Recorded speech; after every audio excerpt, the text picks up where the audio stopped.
7 бөлүм. Бул окуялардан кийин Персия падышасы Артакшаштанын тушунда Эзра Бабылдан чыкты.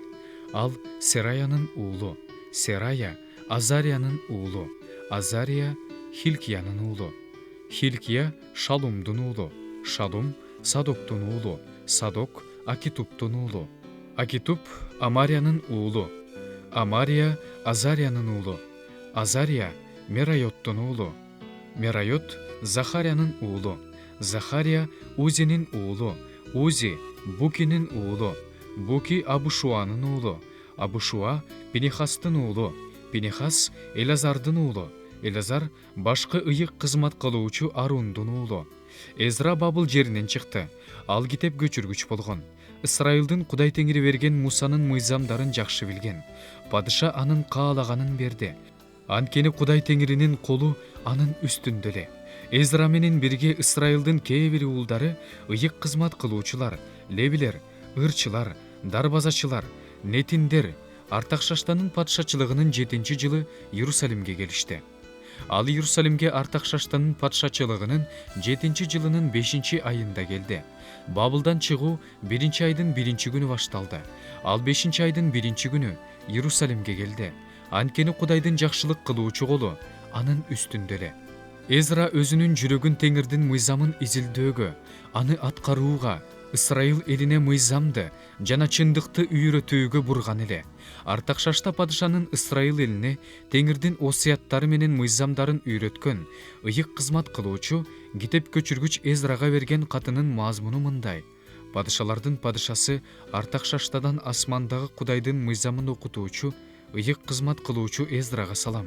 Менин падышачылыгымдагы Исраил элинин, анын ыйык кызмат кылуучуларынын, левилеринин арасынан ким Иерусалимге барууну кааласа, ал сени менен барсын деп буйрук бердим. Анткени сен падышанын жана анын 7 кеңешчисинин атынан сенин колуңдагы Кудайдын мыйзамы боюнча Жүйүт аймагы менен Иерусалимдин акыбалын карап көрүү үчүн падыша менен анын кеңешчилери Иерусалимдеги Исраил Кудайынын үйүнө курмандыкка арнаган алтын күмүштөрүн жеткириш үчүн Бабылдын баардык дубанынан өзүң жыйнап алган алтын күмүштөрдү ыйык кызмат кылуучулардын жана элдин Иерусалимдеги Кудайдын үйүнө арнап өз каалоолору боюнча курмандыкка берген тартуулары менен бирге жеткириш үчүн жөнөтүлүп жатасың. Ошондуктан бул акчаларга токтоосуз өгүздөрдү, койлорду, козуларды, алар менен кошо чалынуучу нан курмандыктарын, куюлуучу курмандыктарды сатып ал. Аларды Иерусалимдеги Кудайыңардын үйүндөгү курмандык чалынуучу жайда чал. Калган алтын күмүштөрдү өз Кудайыңардын эрки менен өзүң жана бир туугандарың эмнени туура деп тапса, ошого жумшагыла. Кудайыңдын үйүндө кызмат кылууда пайдаланылуучу сага тапшырылган идиштерди Иерусалим Кудайынын алдына алып барып койгун.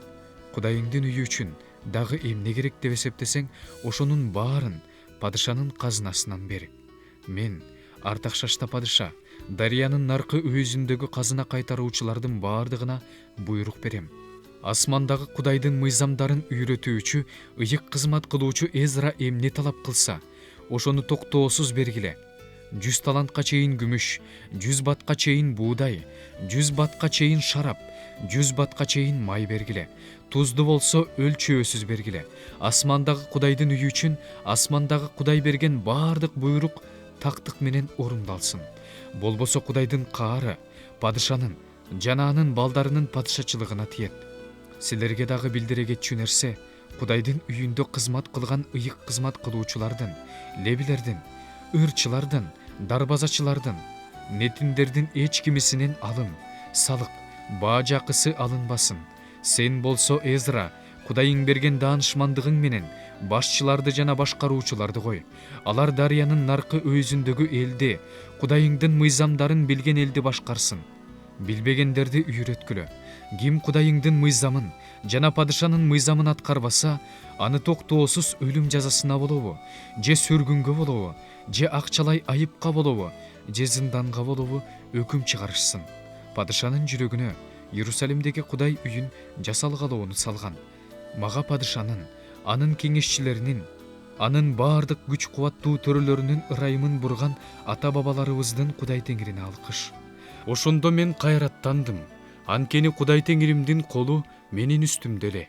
Ошондуктан мени менен барышсын деп Ысрайылдын уруу башчыларын чогулттум.